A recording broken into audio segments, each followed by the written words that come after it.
Halo semuanya, kembali lagi di channel Keluarga Baru. Kali ini aku ingin membahas tentang biaya kehidupan tinggal di Turki setelah kita menikah. Jadi untuk kalian mungkin yang belum paham, karena sering dipertanyakan tentang biaya hidup di Turki itu berapa sih Mbak? Jadi aku akan membahas bagi kalian yang mungkin pasangan kalian tinggal di apartemen sewa. Itu sewa itu ada yang murah, ada yang sedang, ada yang mahal. Tapi dominannya biasanya mereka ngambil yang sederhana yang harga 1 juta. Jadi per bulannya itu bayar apartemen 1 juta, itu 2 kamar dalam apartemen itu. Satu kamarnya untuk toilet, jadi nggak ada toilet di dalam kamar. Terus ada lagi namanya bayar bayar air ini di saat musim panas sekitar 280.000, itu di saat musim panas, tapi di saat musim dingin sekitar 350.000 ke atas. Terus ada lagi nih yang namanya gas elektronik. Yang namanya gas itu digunakan untuk kita gas untuk memasak, untuk gas memanaskan air mandi. Jadi bisa disatukan dengan gas itu. Jadi bukan berarti gas itu digunakan kayak di Indonesia gas untuk masak air secara manual. Enggak, gasnya gas elektronik yang bisa menyatu dengan saat kita mandi kita buka keran, itu bisa memanaskan air panas. Tapi di sini ada perbedaan. Ketika musim dingin, biaya hidup lebih mahal lagi di saat musim panas. Karena kita sangat membutuhkan dominan air yang sangat panas. Jadi kita membutuhkan elektronik yang lebih tinggi, otomatis bakal lebih besar lagi biaya pembayarannya setiap bulan di saat musim dingin. Kalau pembayaran gas elektronik itu sekitar 1.200.000 atau 1.800.000, itu pembayaran gas elektronik. Kalau pembayaran air secara manualnya itu sekitar 280 sampai 350, tergantung dari pemakaian kita sendiri. Nah, belum lagi namanya kebutuhan pokok kita sehari-hari. Kalau kita rajin masak, itu biayanya 1.200.000 atau 1.500.000, itu udah cukup untuk kita berumah tangga.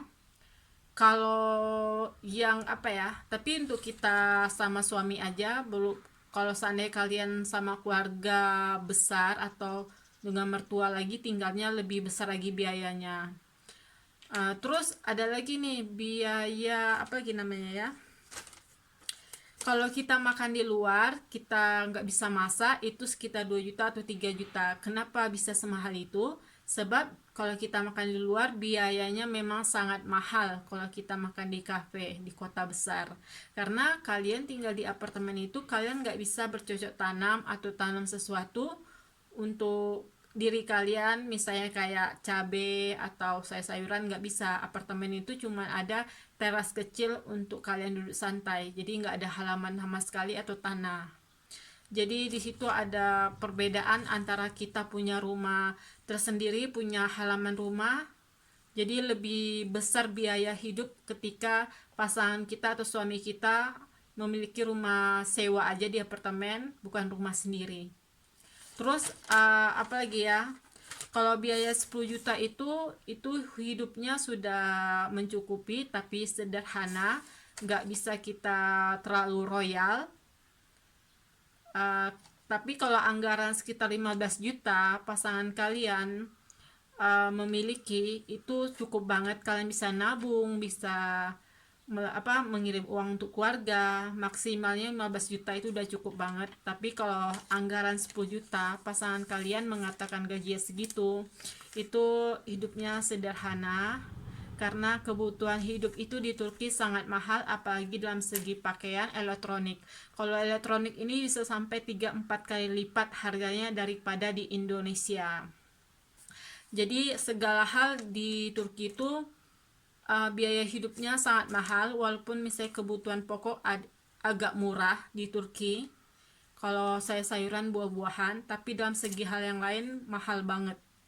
Jadi kalian harus pastiin dulu pasangan kalian ini gajinya berapa gitu kan, setelah kalian datang ke Turki, kalian tinggal di Turki. Dan pastikan juga calon kalian itu rumah sendiri atau di apartemen, dan kalian bisa memperhitungkan biaya hidup kalian, dan bagaimana jika gaji cuma 8 juta sampai 10 juta setelah kalian punya anak, sekolahin anak gimana itu untuk masa depannya gimana. Jadi kalian harus memperhitungkan segala halnya. Sebab kita wanita yang udah menikah dengan pria Turki itu dominannya memang di rumah, kecuali kita memiliki bisnis sendiri. Maka suami tidak mempermasalahkan jika kita memiliki bisnis. Tapi kalau seandainya kita setelah menikah kemudian kita mau kerja di toko tempat orang kayak gitu, enggak kayaknya kurang bukan kurang, kayaknya nggak diizinin oleh pasangan suami kita. Sebab di Turki itu nggak seperti itu, sangat berbeda tradisi di Turki sama di Indonesia. Jadi istilahnya istri di rumah, suami bekerja. Jadi kita segala halnya dengan suami. Makanya sebelum itu pastiin dulu kalian pekerjaan suaminya, pekerjaan pasangan kalian gimana, masa depan kalian gimana. Aku selalu ingatin ke kalian, jangan sampai kalian susah di negara orang, lebih baik susah di negara kita sendiri. Karena kalau kita di negara kita sendiri, kita bisa melakukan segala hal. Tapi di negara orang ini, kita mengikuti tradisi orang Turki itu seperti apa. Kita nggak bisa sesuka hatinya kita kesana kesini. Nggak ada hal-hal seperti itu. Apalagi ada yang mengatakan membuat perjanjian sebelum pernikahan boleh bekerja. Bukan sistem kayak itu, bukan pernikahan kontrak, tapi ini adalah tradisi di Turki. Kecuali kita mempunyai bisnis, maka suami kita akan mengizinin kita untuk menjalankan bisnis kita. Tapi kalau untuk kita kerja di tempat orang, mereka bakalan ngerasa itu adalah aib rumah tangga mereka, karena nggak bisa memenuhi kebutuhan rumah tangga. Jadi membuat malu rumah tangga kalian sendiri. Nah, terus ada lagi pertanyaan yang kedua, kenapa sih pria Turki itu Mbak, kalau baru kenalan mereka langsung minta yang buka aurat-aurat itu, aurat untuk diri kita wanita ini? Bukan kebiasaan, tapi mungkin Mbak belum ketemu pria yang terbaik. Kalau pria yang terbaik itu mereka nggak akan minta hal-hal yang tidak senonoh seperti itu. Contohnya suami aku, dia nggak minta hal seperti itu, malah dia melindungi aku, karena bagi dia kalau dia mencari hal-hal seperti itu banyak banget dengan mudah dia dapatkan di negara dia sendiri. Ada yang sangat lebih cantik bisa mereka dapatkan, hal-hal seperti itu sangat mudah mereka dapatkan. Tapi untuk mereka yang nikah beda negara, mereka cari istri yang terbaik daripada negara mereka sendiri.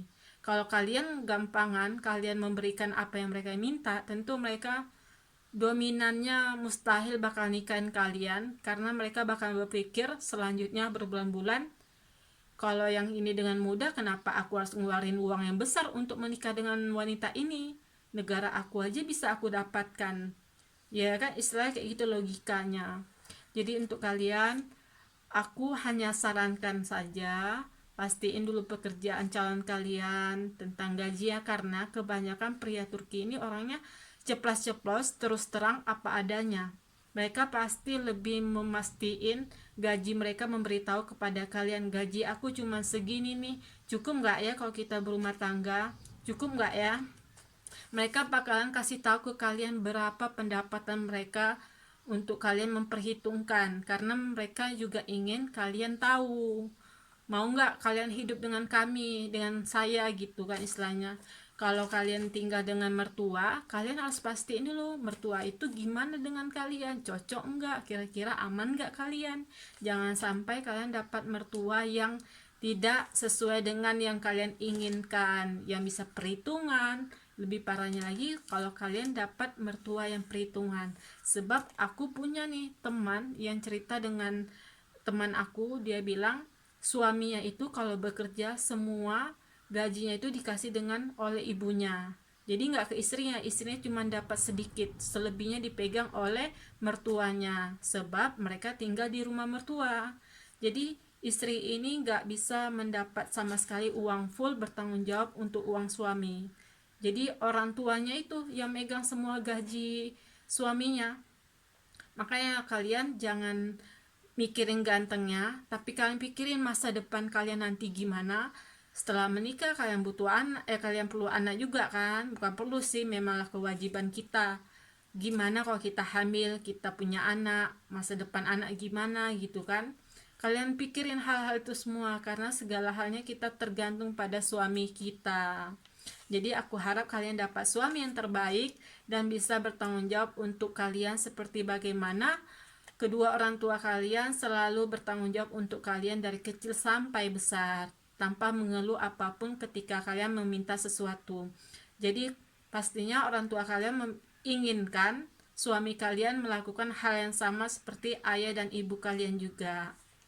Jadi intinya kalian pastiin deh berapa pendapatan dari pasangan kalian, yang jelas gimana pekerjaannya, bukan soal materinya, tapi ini demi masa depan kalian, demi kenyamanan kalian tinggal di negara orang.